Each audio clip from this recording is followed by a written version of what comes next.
Thiruvananthapuram ഇടപ്പഴഞ്ഞിയിൽ hotel ഉടമയെ മരിച്ച നിലയിൽ കണ്ടെത്തി. പഴുതക്കാട് കേരള കഫേ ഹോട്ടൽ ഉടമ ജസ്റ്റിൻ രാജാണ് മരിച്ചത്. ഇദ്ദേഹത്തിന്റെ ഹോട്ടലിൽ ജോലി ചെയ്യുന്ന ഇതര സംസ്ഥാന തൊഴിലാളികളെ കേന്ദ്രീകരിച്ച് അന്വേഷണം നടക്കുന്നു. CPM ജില്ലാ മുൻ സെക്രട്ടറി M സത്യനേശന്റെ മകളുടെ ഭർത്താവാണ് ജസ്റ്റിൻ രാജ്. VV അരുൺ വിവരങ്ങൾ നൽകും. അരുൺ, എന്താണ് പറയുന്നത് പോലീസ്? ഇന്ന് രാവിലെ 9 മണിയോട് കൂടിയായിരുന്നു സുഹൃത്ത് സ്റ്റാൻലി എന്നയാളുടെ ബൈക്ക് വാങ്ങി ജീവനക്കാരെ കണ്ടിട്ട് വരാം, തൊഴിലാളികളെ കണ്ടിട്ട് വരാമെന്ന് പറഞ്ഞ് ജസ്റ്റിൻ രാജ് പോയത്. ഉച്ചയ്ക്ക് 1:30 കാണാത്തതിനെ തുടർന്ന് സ്റ്റാൻലി മ്യൂസിയം പോലീസിൽ പരാതി നൽകി. പോലീസ് ഇദ്ദേഹത്തിന്റെ ഒരു സ്കൂട്ടറും കാണാതായിരുന്നു. അങ്ങനെയാണ് പോലീസ് അന്വേഷണം തുടങ്ങിയത്. വൈകിട്ട് സ്റ്റാൻലിയും സുഹൃത്തുക്കളും തന്നെ നോക്കുമ്പോൾ ഈ ആളൊഴിഞ്ഞ ഒരു വീട്, അതായത് ഇദ്ദേഹത്തിന്റെ തൊഴിലാളികളെ വാടകയ്ക്ക് താമസിപ്പിച്ചിരുന്ന വീട്, ഇദ്ദേഹത്തിന് കേരള കഫേ, കോട്ടൺ സ്കൂളിന്റെ എതിർവശത്ത് കേരള കഫേ എന്നൊരു ഹോട്ടലുണ്ട്. അവിടുത്തെ തൊഴിലാളികൾക്ക് വാടകയ്ക്ക് എടുത്തു കൊടുക്കുന്ന വീട്ടിൽ മൃതദേഹം കണ്ടെത്തുകയായിരുന്നു.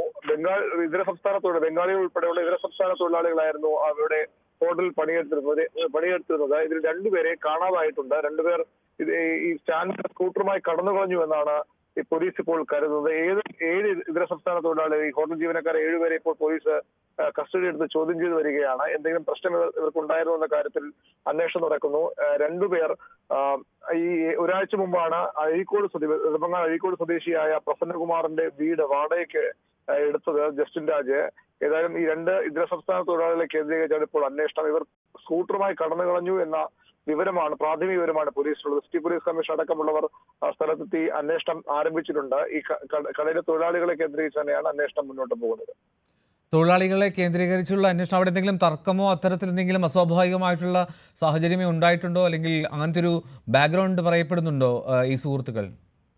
അത്തരം വിവരങ്ങൾ ഇതുവരെയും ലഭിച്ചിട്ടില്ല. ഇദ്ദേഹത്തിന് കൺസ്ട്രക്ഷൻ മേഖലയിലും ഇദ്ദേഹത്തിന് ബിസിനസ് ഉണ്ട്. അതിന് പുറമെയാണ് ഇത്തരത്തിൽ ഹോട്ടൽ നടത്തുന്നത്. ഹോട്ടലിലെ ജീവനക്കാരാണ് ഈ തൊഴിലാളികൾ. 7 ദിവസമേ ആയിട്ടുള്ളൂ ഇവർ ഇവിടെ ഇടപ്പഴിഞ്ഞിയിൽ വീട് വാടകയ്ക്ക് എടുത്തിട്ടെന്നാണ് പറയുന്നത്. ഏതെങ്കിലും തർക്കമുണ്ടായിരുന്ന കാര്യത്തിലും വ്യക്തതയില്ല. ഇദ്ദേഹം മറ്റൊരു റിയൽ എസ്റ്റേറ്റ് ഇടപാടുമായി ബന്ധപ്പെട്ടൊരു സ്ഥലം കാണാൻ പോകാൻ വേണ്ടിയാണ് സ്റ്റാൻലിയെ വിളിച്ചത്. അതിനിടയിലാണ് അദ്ദേഹത്തിന്റെ സ്കൂട്ടറും വാങ്ങി തൊഴിലാളികളെ കണ്ടിട്ട് വരാമെന്ന് പറഞ്ഞ് പോയത്. അതിനപ്പുറത്തേക്കുള്ള വിവരങ്ങളും പോലീസിനെ ലഭിച്ചിട്ടില്ല. സ്റ്റാൻലിയിൽ നിന്നൊക്കെ ഇതിനകം തന്നെ പോലീസ് മൊഴിയെടുത്തു. മറ്റ് ആളുകളിൽ നിന്നും പോലീസ് മൊഴി ശേഖരിക്കുന്നുണ്ട്. ഏതായാലും ഇപ്പോൾ 7 പേർ കസ്റ്റഡിയിലുള്ളവരെ മ്യൂസിയം പോലീസ് വിശദമായി തന്നെ ചോദ്യം ചെയ്യുന്നുണ്ട്. അവരിൽ നിന്ന് കൂടുതൽ വിവരങ്ങൾ ലഭിക്കുമെന്ന പ്രതീക്ഷയിലാണ് പോലീസ്. മറ്റേതെങ്കിലും തരത്തിലുള്ള ശത്രുത ഇവർക്ക് ഇദ്ദേഹവുമായി ഉണ്ടായിരുന്ന കാര്യമൊക്കെ ഈ മൊഴിയെടുപ്പിൽ വ്യക്തമാകും.